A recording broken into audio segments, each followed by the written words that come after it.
from sober that'll have to sleep through my hangover. Oh, hello, ladies and germs. Here, for your viewing pleasure, we have a 1976 General Electric Model 7-4725A, available in beige, which is this unit. Basically, it's an AM clock radio. I picked this up at the thrift store here in Pittsburgh for $2.49. And quite frankly, I like it. It's a GE. It's from 1976, just like me. And while it does not have AM and FM, it does have all the features you would expect in a clock radio. You know, like right here. You can set the alarm, which there's no buzzer. It's just music only. But you can turn the radio on, off, or wake to music.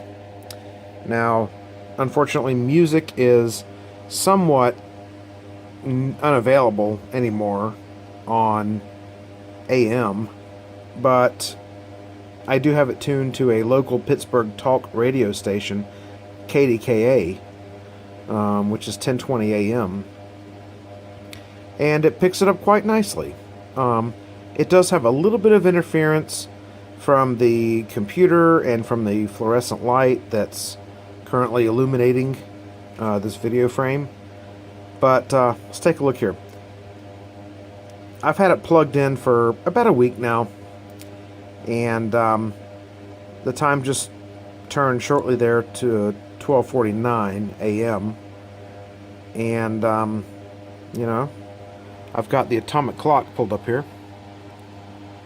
12:49 and 19, 20, 21, 22, 23, 24, 25, 26. So it is ever so slightly 2-3 seconds behind after being plugged in for a week now. So no big deal. That can be attributed to my own failure to set it exactly, but I can tell you that it has not lost nor gained a second in a week now. So the clock, which I have not messed with, is perfectly accurate. Now let's check out the audio. The only thing is, this tuning knob is exceptionally sensitive. I can just place my finger on it and it'll skip to the next station. I mean, it's like you barely touch it and the slide rule goes whoop. So yeah, start with the volume on low. I'll turn the radio on. It is now on. This clock radio is in excellent condition, as you can see. It's like new condition. And it has a 4-inch speaker. And here is the knob where you pull to set the time and turn it without pulling to set the alarm. Take a look at the left side. Again, brilliantly perfect. And then here's the bottom label. That date code is from 1976. It shows you the model number. It is made in Singapore, as pretty much all General Electric clock products were in the 70s and 80s. This unit takes 7.5 watts input.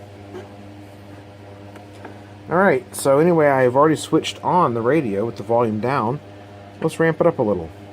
The peace dollar that marked the end of World War I, the Eisenhower highlighting America's bicentennial. And like I said, you can hear that hum that's probably from this fluorescent light, or from the computers, or from the Lakewood heater behind me. It's getting a little bit of interference. But, you know, when this was created, there was no such thing as a home computer. So I can't really blame the radio for that. Look how sensitive it is.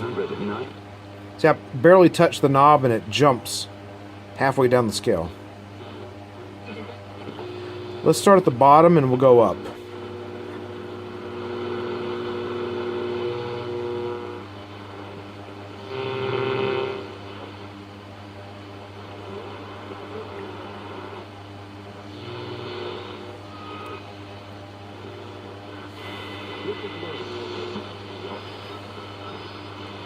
there with Tom Brady, right up there with United. So it serves a useful purpose in that respect. And it's a really valuable tool, and like I've told you.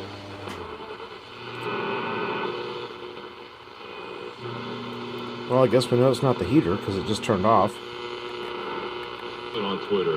Get enzymes. Disappointed. I had to lose my career and never opted to cheat. If you can tell, the audio has a lot of bass in it. I did have the high, but yet, at the same time, it has good, clear highs as well. That's how AM radio was supposed to be listened to. You know, I mean, modern crap from Walmart with AM, FM radio, which you don't see AM a whole lot anymore. But you tune it into an AM station, and you hear, you know, I mean, it's just so muffled and bassy that you can't really listen to AM at all. This unit was designed for specifically AM, and it has the fidelity to show for it.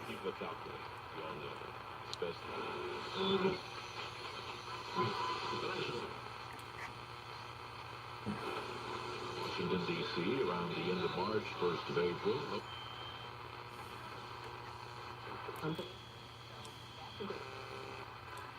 The tech community's been so good to us. So what do you see moving forward?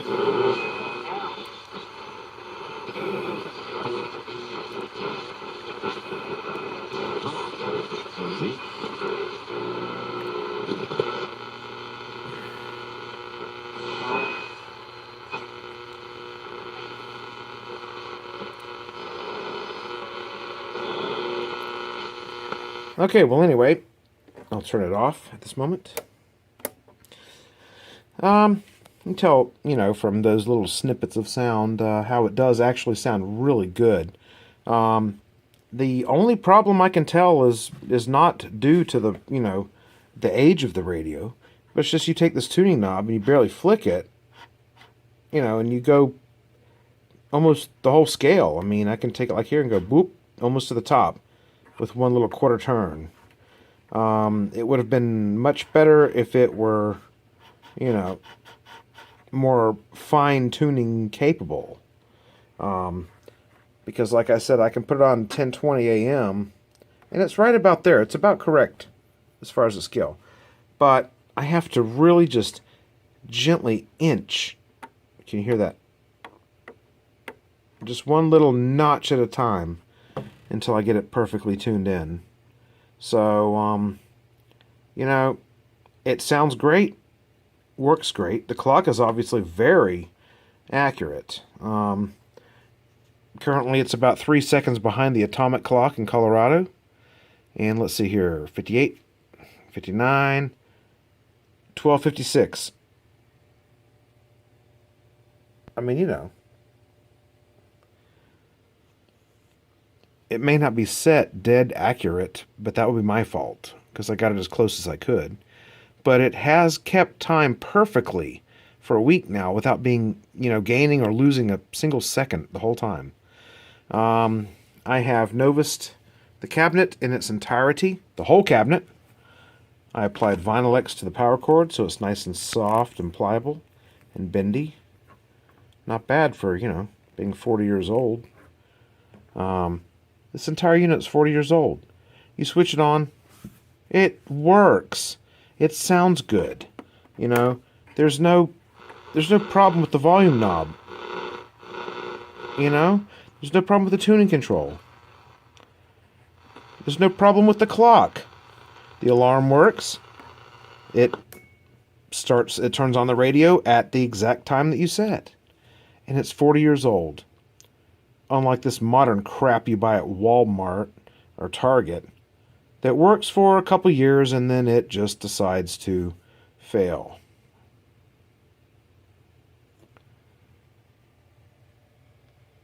Okay, anyhow, I mentioned in a previous video that I have that alarm clock because I like the colors on it. So, no hate. No hate to those who have that alarm clock, but this GE is going to last another 40 years. Probably with no problems. Because when I bought this, I plugged it in, and that's it. That's all I did. It's restored now. Look. Look how shiny. I mean, you can see the light above me reflected in the beige plastic of this unit. Okay? It's perfect. Yes, I did disassemble it. But when I did, I was like,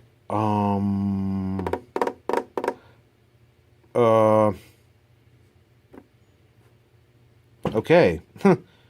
I didn't need to do a thing. It doesn't need recapped. It doesn't need cleaning. The motor is exceptionally loose and does not even require oiling. I mean, it's perfect. It's been running along for 40 years. 40, okay? That is older than most of you viewing this video. That's older than me. Maybe not in a couple months, but yeah. This clock has been keeping perfect time and operating perfectly for longer than I have been alive.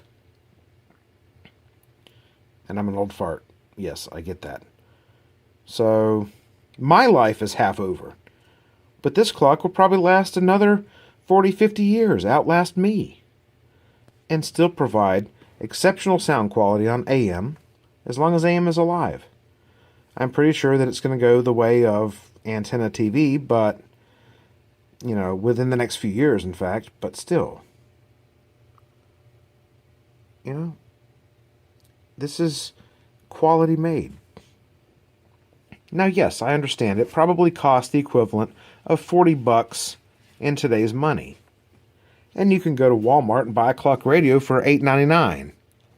But how long is it going to last? How is it going to sound? And will it or will it not